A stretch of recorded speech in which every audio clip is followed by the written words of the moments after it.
అలుగు వర్షిణి అని IAS officer గారు మీ పిల్లలే అంటే ఆ గురుకుల పాఠశాలలో ఎవరు చదివితే వాళ్ళే టాయిలెట్లు కడుక్కోవాలి, వాళ్ళే క్లాస్ రూమ్ నూడ్చుకోవాలి, వాళ్ళే అన్ని పనులు చేసుకోవాలి, ఉద్యోగస్తులు మాత్రం టైంకు జీతం తీసుకుంటారని మాట్లాడుతూ ఉంది. మంచిదే అమ్మా, వర్షిణి గారు ఎవరి పని వాళ్ళు చేసుకోవడం తప్పేం కాదు. మరి నువ్వు అన్ని గురుకులాల్లో ఇంప్లిమెంట్ చేయమ్మా, అన్ని స్కూళ్ళల్లో ఇంప్లిమెంట్ చేయి. ఒక్క ఎస్సీ గురుకులానికే ఉంటుందా రూల్ అనేది అన్ని గురుకులాల్లో ఉండాలి, అన్ని స్కూళ్ళల్లో ఉండాలి. అప్పుడు నువ్వు కరికులంలో పెట్టు, మరి ముఖ్యమంత్రితో మాట్లాడి కరికులంలో పెట్టు, అన్ని స్కూళ్ళల్లో ఇట్లా చేయండి అని మీ ముఖ్యమంత్రిని ఒప్పించి పెట్టు.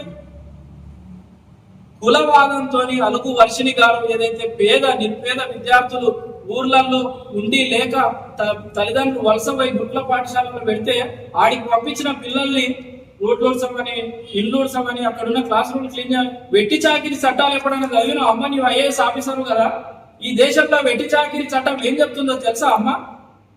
తక్షణమే ముఖ్యమంత్రి రేవంత్ రెడ్డి గారు ఆమె మాట్లాడిన వాయిస్ రికార్డింగ్ మొత్తం రాష్ట్రం అంతటా వైరల్ అవుతున్న తక్షణం ఆమెను సస్పెండ్ చేసి ఈ వర్గాల పట్ల ప్రేమ ఉన్న ఒక ఆఫీసర్ ను ఆ కుర్చీలో కూర్చోబెట్టాలని మేము డిమాండ్ చేస్తా ఉన్నాం.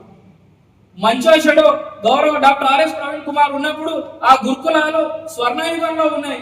కానీ ఈ రోజు మళ్ళీ అక్కడ విద్య లేదు, తిండి లేదు, అనేక రకాల దురలవాట్లతో గురుకులాలు మగ్గిపోతా ఉన్నాయి.